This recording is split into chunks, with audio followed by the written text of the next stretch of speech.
Alors, je vais vous montrer ici comment utiliser le Google Drive pour faire des backups de votre programmation et pour aller rechercher, restaurer ces backups. Donc, la première fois que vous vous connecterez, vous devrez, dans un premier temps, appuyer en bas à droite sur le petit nuage Backup, choisir Google Drive, continuer, et vous pourrez sélectionner là, le compte Google de votre choix. Dans mon cas, je vais sélectionner PASEC. Je continue.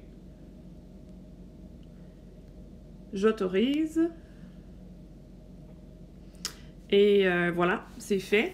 Je pourrais avoir à rentrer mon mot de passe, là, probablement que je n'ai pas eu à le faire parce que je l'ai déjà fait dans le passé. Mais ce sera juste à votre première connexion que ce sera nécessaire. Donc, je vous montre comment faire le backup de votre programmation ou de votre utilisateur ou de votre communication book, peu importe comment on l'appelle. Donc, backup to Google Drive. Et là, je vais aller donner un nom à mon backup en question. Test pour moi me convenait. Et là, c'est donc l'utilisateur en cours. Donc, on voit ici en bas là, de l'écran que c'est Conseil Aphasie. C'est comme ça que ça s'appelle ma programmation actuelle. C'est celle-là qui sera mise en backup dans mon Google Drive. Ça peut être pratique pour lorsqu'on est deux personnes là, à distance qui ne sommes pas... qui sont vraiment loin, là, les iPads, quand on ne peut pas utiliser AirDrop ou quand les autres façons là, de transférer la programmation ne sont pas disponibles. Alors là, on voit que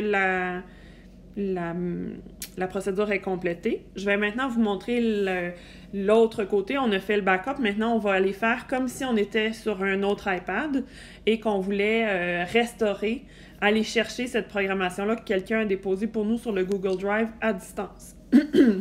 Alors, je vais aller dans mon inventaire d'utilisateurs ou de Communication Book. Et là, je vais aller créer un nouveau Communication Book qui sera vide, là, dans le fond, qui sera celui dans lequel je vais vouloir déposer mon backup. Alors, je vais l'appeler Test.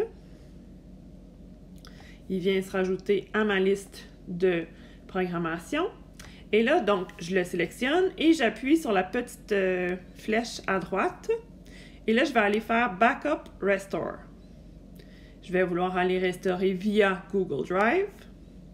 Et à ce moment-là, c'est une restauration que je veux faire, donc Restore from Google Drive.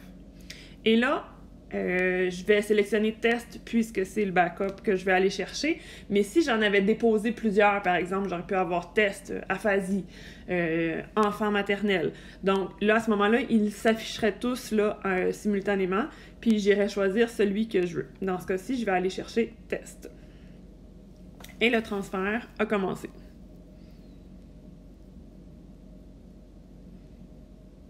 Je patiente pendant que le transfert se fait.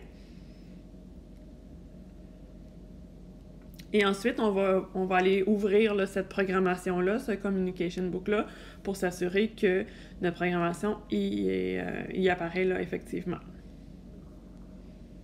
Alors voilà, je me mets en mode utilisateur et je constate effectivement que les différentes pages, là, tout est là.